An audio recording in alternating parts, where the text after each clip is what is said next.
The National Broadcasting Company presents Joel McCrea in Tales of the Texas Rangers. From Hollywood, another authentic reenactment of a case transcribed from the files of the Texas Rangers.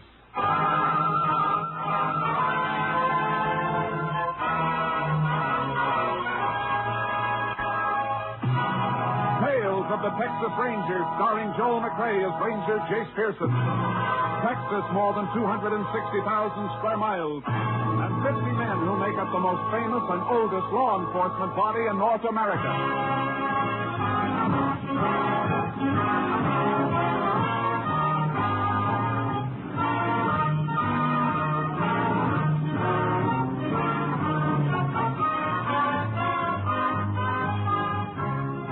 From the files of the Texas Rangers come these stories based on fact. Only names, dates, and places are fictitious for obvious reasons. The events themselves are a matter of record.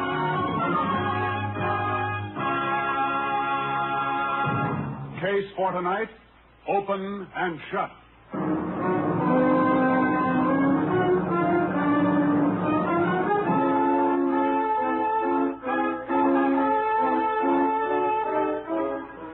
It is 1:37 a.m., September 9th, 1945. John Meston, a wealthy rancher, is awakened by the sound of a speeding car screeching to a stop on the driveway outside his house.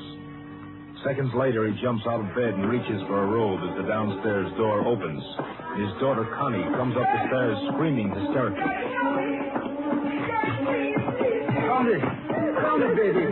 What is it? What's the matter? Oh, Daddy, Bob. He's dead. Bob, dead? What happened to him? Connie, get hold of yourself.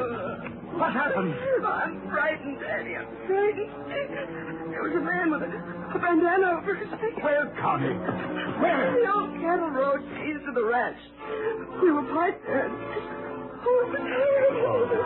Here, sit down. Sit down while I call the sheriff. You better have a doctor. Get something for your nerves. He tried to hold himself. Quiet now. Bob had his gun in the car. They followed me. Operator, get me Sheriff Sykes. I want to report a murder.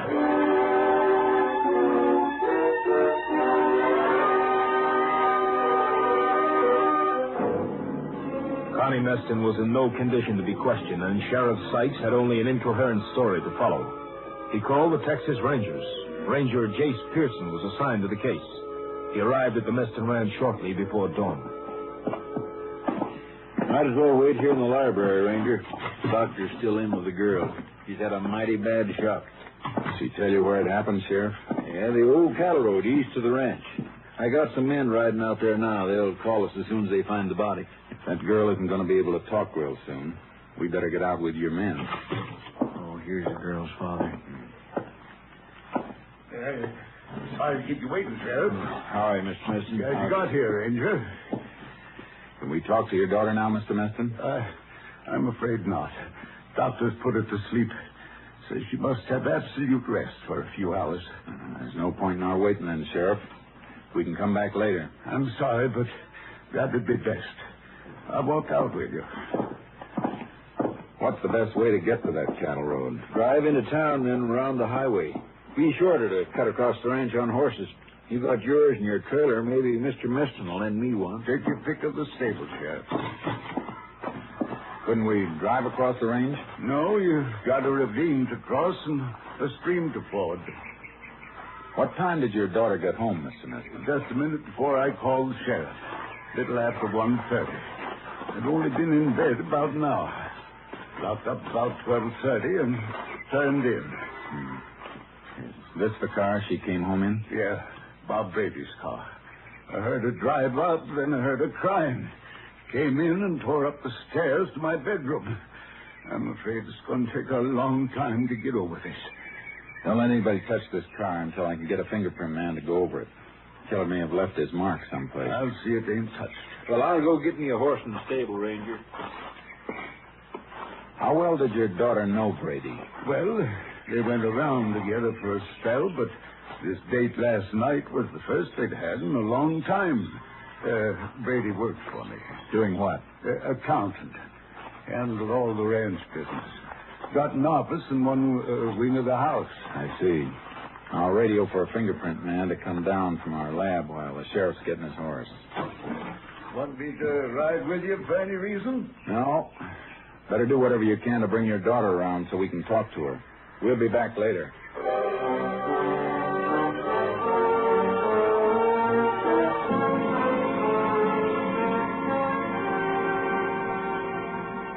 I made my radio call, and then Sheriff Sykes and I cut across the ranch to the old road. The riders had just found Bob Brady's body. Nothing had been touched. The riders waited while the sheriff and I went over the ground. Standing right beside the car when he was killed. The car tracks are heaviest here where it was parked. Yeah. Brady and the girls have been walking around, though. The prints go over that way and then turn around and come back here to the body. There's a third set of prints mixed in with theirs. Yeah, must be the killers. Yeah. Came up the road here and stopped beside the car and walked on again. Heavy powder burns on Brady's coat. He was shot from close up. I only saw the girl for a minute. Couldn't make much out of what she was saying, but I think Brady was killed with his own gun. How come? Carried an automatic in the glove compartment of his car. He toted quite a bit of the ranch's cash on him sometimes. It's funny the killer didn't use his own gun, unless he didn't have one. Well, the girl said Brady tried to get his gun from the car. The fellow took the gun away from Brady and killed him. So I guess he couldn't have had a gun of his own. It doesn't make sense. He was taking a mighty big chance, staging a holdup if he wasn't armed. Although I guess it was robbery, all right. Brady doesn't seem to have a cent on him. No wallet, no wristwatch, nothing. Yeah, no doubt about the motive. Well, I guess I better have the body moved into town. Deputy can notify Brady's mother. Yeah. I'd better order an autopsy report. Isn't going to tell us anything we don't know, though. Keep a couple of your riders here. Sure thing, but what do you want them to do? Beat the brush and look for Brady's gun. And while they're looking, we can follow this extra set of tracks and see where they lead.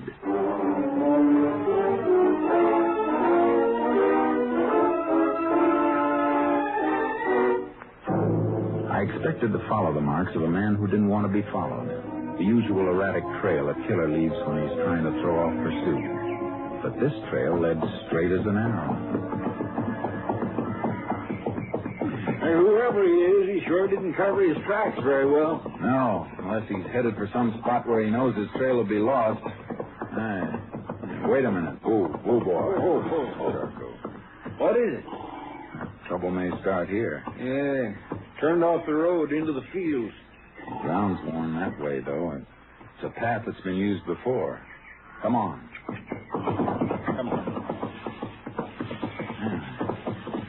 The grass has been trampled from regular use.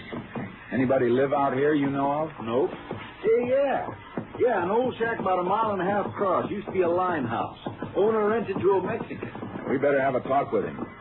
We can move a little faster, but keep your eye out for those tracks as we go. Yeah.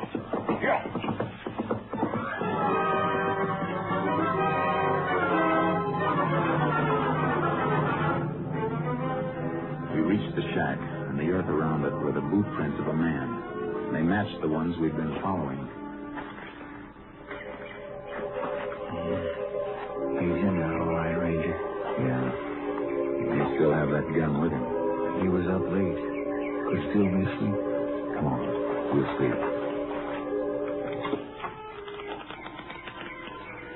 There he is. Still in bed. Quiet. Take a look at these boots. Right beside his bunk. Bent nail in the heel of one of them. Yeah, the mark we've been following, all right. He's our boy. All right, you. Wake up. Who's that? Come on, get up. Chris, what have I done? Why'd you come here? What's your name? Jose Morales, senor. Where were you last night? What? I walked into town. Anybody see you there? Sí, senor. The man in the package store. I stopped there to buy a bottle of wine. There's the bottle on the table. What time did you leave town, Morales? It was almost midnight, I think. And you walked home, too? Sí, senor, sí. But why do you ask me all these questions? I don't know. How long does it take you to walk back here? Hour, maybe more. I don't have a watch, senor. Are you sure you don't have a watch now? See, I never owned one. How about a gun? I don't have a gun. How did you come when you came home? Well, I don't remember, senor. I just walked. Well, you better remember. You came up the cattle road. We followed your boot tracks. Were you alone all the time? Sí, alone. You didn't see a car parked on the cattle road? Sí, senor. Sí. There is man and girl there. They will remember that they see me there. What's that? Hold it, Sheriff. Go ahead, Morales. When did they see you? On the way home, I passed by the car. I think maybe the car is broke down. So I took a look inside, but there's nobody there. Uh-huh. And then I walk a little further. I meet a man and girl. I asked them, is something wrong with the car? Go ahead. Well, they told me no. So I just come away. Senor, if you can find them, they will remember. They can tell you I was there. This man's walking himself right into the electric chair, Jace. Yeah, too easy. You better get dressed, Morales. You're coming with us. But why, senor? What have I done? You'll find out later. Just get dressed. Let's comb this shack, Sheriff. See if we can find that gun.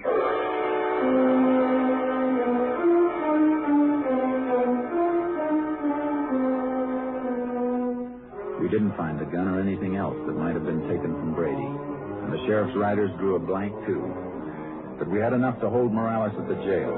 We locked him up and went back to the Meston ranch. Before you speak to my daughter, gentlemen, I want to ask you to kind of take it easy. In here. Connie, it's Sheriff Sykes and the ranger. Howdy. Miss Connie? Hello. Miss Meston, would you mind telling us just what happened last night? Well, Bob called me, Bob Brady. He wanted to see me. We hadn't seen each other for some time. I thought he worked here at the ranch. Well, he did. I meant we hadn't been out together for a long time. I'm sorry. Go ahead. Well, he picked me up here, and we drove.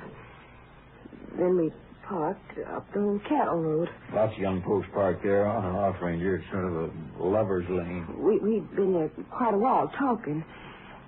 See, Bob was going to be married next month to a girl named Mildred Peterson. She's a school teacher, Ranger. I see. Go ahead, Miss Meston. Well, he asked me if I wouldn't change my mind and make up with him before he got married, and it was too late.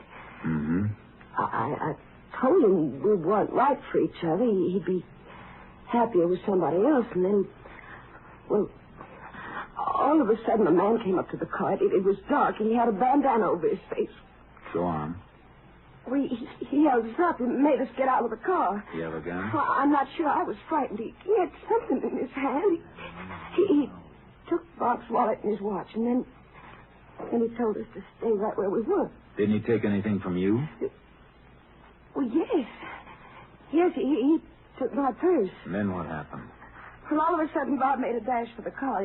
He got his gun from the glove compartment, but the man was right after him. They fought. The man got the gun away from Bob, and he shot Bob and ran off. Gentlemen, if you don't mind, Just I another think that... second, Mr. Meston. Miss Meston, what were you wearing? Well, just a plain blue taffeta dress. It's right there on the chair. After that, you took Brady's car and drove back here. Your father called the sheriff, is that right? Yes, sir. Driving back from there, you had to come through town. Why didn't you stop and get to a phone? I was frightened. I couldn't think. I wanted to get home. You should be able to understand that, Ranger. After all, the girl... Sure, Mr. Meston. Just checking. You said you were in bed and heard your daughter drive up, is that right? Yes, I told you before. I locked up and turned in about 12:30. Connie come home about an hour later. Came in and right up to your bedroom, is that right? Yes. Why? Just getting the picture. All right, Sheriff.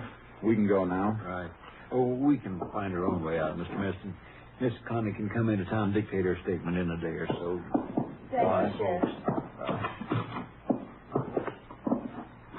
Well, Ranger, this looks like a quick one to me. Case against the Mexican Morales is open and shut. I don't know, Sheriff. Somebody's lying. Meston said he locked up and went to bed. His daughter came in and went tearing up to his bedroom. Well, what's wrong with that? How'd she get into the house if Morales took her purse? Her keys would be in it.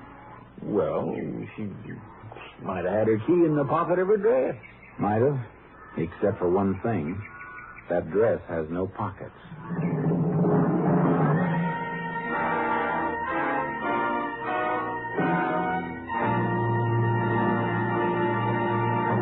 In just a moment, we will continue with Tales of the Texas Rangers, starring Joel McClay as Ranger Jace Pearson. This month, the National Broadcasting Company celebrates 25 years of bringing you the best radio programs. 7 days a week, you can depend upon NBC for music, drama, comedy, entertainment of every kind, as well as the latest up-to-the-minute news from every corner of the world. When you tune where you hear the familiar NBC chimes, you know you're tuned for the finest in radio listening. We continue now with Tales of the Texas Rangers, and tonight's case, Open and Shut, an authentic story from the files of the Texas Rangers.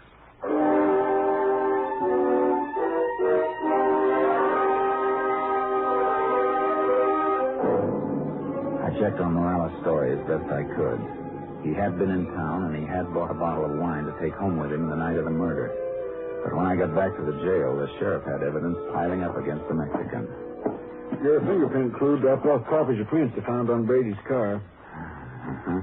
These prints were found only on the door of the car. Now, compare them with these. Yeah, same man, all right. Matching set of the prints I rolled off Morales when we brought him in. He must have done it. Maybe, but I'm not convinced. I'll see you later. Here, where are you going, Ranger? To see Brady's mother and the girl he was going to marry.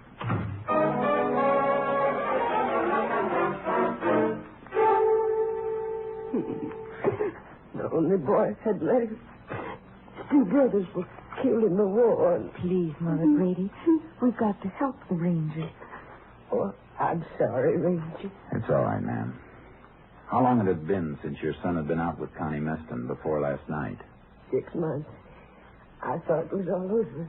I thought she'd leave him alone when she knew him and Mildred was going to be married. Did he brood about her much during the time he wasn't seeing her? No. He knew it was best. She was spoiled. She never really wanted it. Except when she found out she couldn't have him. Miss Peterson, you and Brady ever quarrel about Connie Meston? Oh, no. He was over it. He knew what she was. She's a cruel, heartless little cheat. She made his life miserable. You got any idea why he called her and asked her to see him that night? Well, Ranger, he didn't call her. She called him. You're sure of that? I heard him answer the phone. He didn't want to go, but she must have been insisting, because after a while he said, all right, he'd meet her just once. For the last time. Thanks. Ranger, is it true what we heard? You got the killer in jail? I wouldn't count on that. Yet.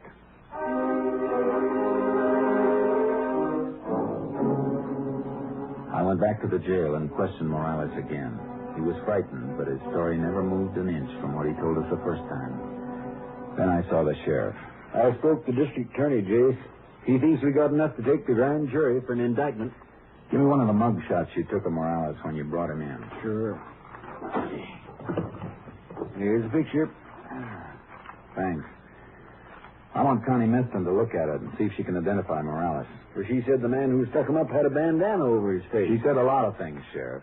Brady struggled with the man who killed him. Morales carried a bottle of wine from town to his shack. We checked that. If he had a struggle with anyone, how come he didn't drop the bottle and break it? Yeah, it seems like it would have broke, don't it? You got a bandana here? Yeah, the one we took from Morales. Why? No, not that one. I want one with a different color and pattern. Maybe one in my deputy's locker. Get it.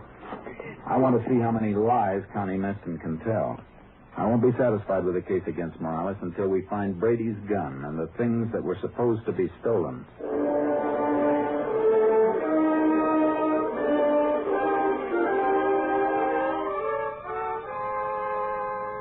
I went back to the Meston ranch the next morning. Connie Meston was taking Brady's death hard. As hard as a rock. She wasn't at the ranch house. She was near the corral, training a jumper to take a fence. All right. right, come on, boy, now. Let's go. Come on. Oh. Now. Back again. Come on. Come on. Come on, I said. Well, I'll teach you to balk. When I want you to jump, you'll jump. Come on. Take it easy with that horse. Oh. Ranger, I didn't see you coming. Glad to see you've recovered from your shock. Well, I had to find something to occupy my mind. Thought I'd work my horses. Got 'em entered in the show at El Paso next Sunday. It'd be nice if the horse lives that long, the way you use that whip. It happens to be my horse. Now, what do you want, anyway? A little information. We may have the man who killed Brady. Oh, yeah, I heard. The Mexican Morales? News gets around. Here's a picture of him. Is he the man? Well, he could be. He looks like the one. What do you recognize? That scar on his chin? Yeah. Well, no. I mean, no. His face was covered. Yeah, I almost forgot about that. Is this the bandana you saw? Well, it was dark, but it was just like that one. Uh-huh. Well, thanks. That all you want to know, Ranger? Yeah, that's all. For now.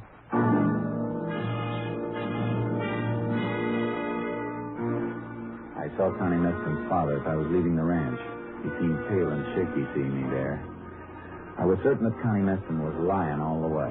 The sheriff dropped a bombshell in my lap when I got back to the jail. He was running for his car when I drove up. Hey, Sheriff! Sheriff, where you going? Oh, I'm glad you got here. I was just heading for Morales' place. You want to come along, I reckon. Why? What's out there? I think we're going to find the gun and the stuff he stole. Look, here. Just got this in the mail. It was posted last night in the Mexico section. The note was printed in Spanish on yellow paper. It said, "Look in cattle tank near Morales' house." That was all. Reckon Morales trusted a friend who decided to double-cross him? We better get out there.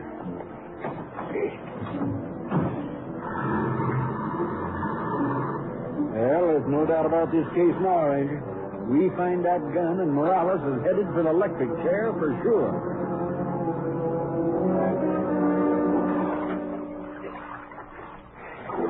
Hey, here's something else. What'd you find? The watch. Brady's wristwatch. Good. Well, this is all of it. Come on, let's get out of this water. Sure.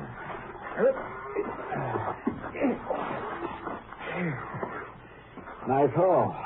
The gun, the girl's purse, Brady's wallet, and wristwatch are right on Morales' doorstep. That's the end of this case.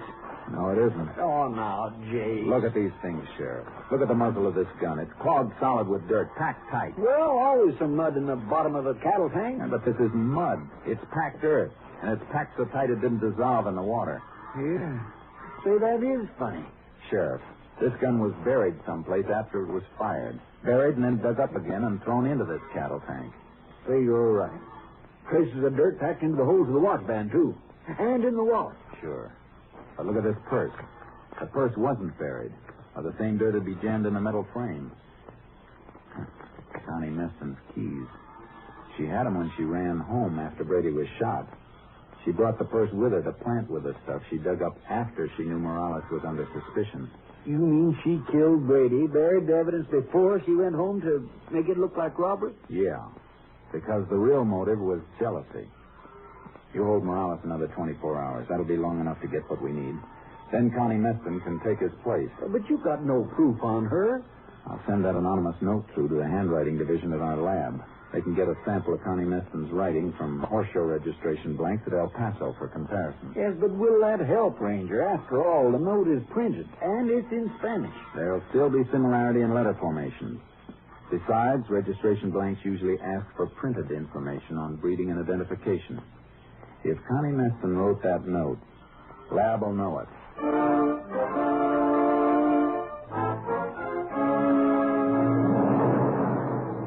It checked. Connie Meston's printing on registration blanks for the horse show matched the printing on the anonymous note. It was almost enough, but I wanted one more thing. A trace of dirt on something she owned. a trace that would match the dirt that had been packed in the muzzle of Brady's gun when it was buried. I drove out to the Meston ranch and found Connie in the stables. Mind if I come in? Oh, you here again? What do you want this time? Thought you might like to know we found Brady's gun. Anonymous note told us where it was. Cattle tank out at Morales' place. You got a good case then. No, Morales didn't put the gun in the tank. How do you know? Because the gun and the other things had been buried. They were dug up again and thrown in the tank. Well, maybe he decided to change the hiding place. While we were holding him in jail? No, it's not likely. Morales didn't kill Brady. Do you know who did? Not for sure, but we'll find out. Whoever dug those things up must have carried them in something while they were taking them to the cattle tank. Some dirt was jammed in the muzzle of the gun. We find out what it was carried in, clothing maybe, somebody's pocket. We can match the dirt in our lab. I see. That's very interesting. I thought you'd think so. Well, I guess I better be getting back to town.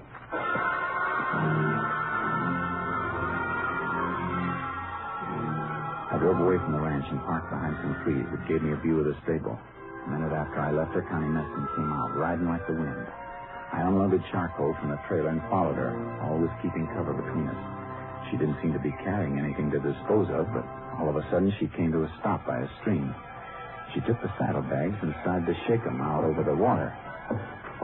Oh, boy. All right, Charcoal, let's go. Get up, boy. Go! Stay right where you are, Miss Meston. What are you doing, guys? What's the matter with you? I'll take those saddlebags. Sure. Any law against emptying them into a stream? None that I know of. Well, take them then, Ranger, because they're empty. Not as empty as you wish they were. And a few grains of dirt stuck in the seam. That's all we're going to need. Well, you can't make anything out of that. Oh, I got a few other things. That anonymous note in Spanish matched the registration blanks you sent into El Paso. I don't think you'll be showing your horses Sunday. Why, you... Give me that quick. You won't be using this again either. Now, get on your horse and ride for the house.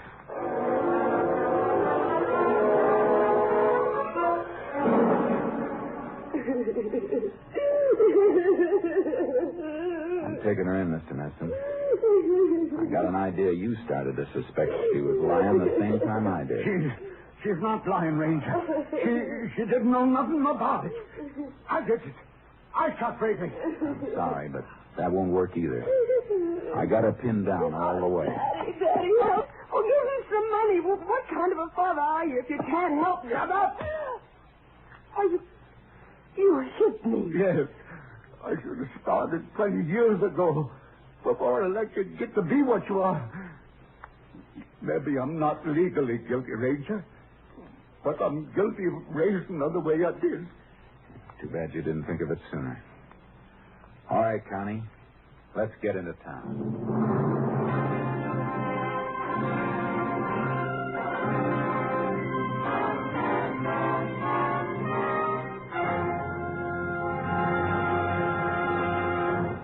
Connie Meston's trial was spotted with hysterics that failed to convince the court, although she maintained she was innocent in the face of overwhelming evidence against her. Then, as the trial neared a close, she changed her plea to guilty, and in an effort to avoid a death sentence, she confessed. She was sentenced to the women's prison at Huntsville for 50 years. Next week, Joel McRae in another authentic reenactment of a case from the files of the Texas Rangers.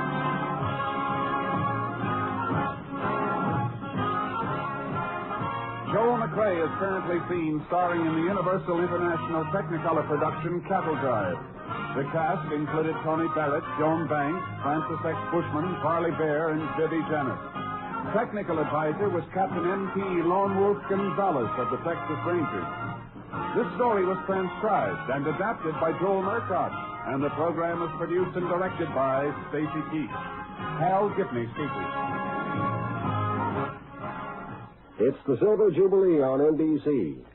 Next, it's The Big Show, with stars including Sophie Tucker, June Valley, Jerry Lester, Ann Sheridan, Morton Downey, and your charming hostess, Tallulah Bankhead. Then enjoy mirth and music with Phil Harris and Alice Faye. Later, Theater Guild on the Air presents Age of Innocence, co-starring Claudette Colbert and MacDonald Carey. And for pictures of your favorite NBC stars, buy the current NBC Silver Jubilee issue of Radio TV Mirror magazine. Next, it's The Big Show. All this and Tallulah 2 on NBC.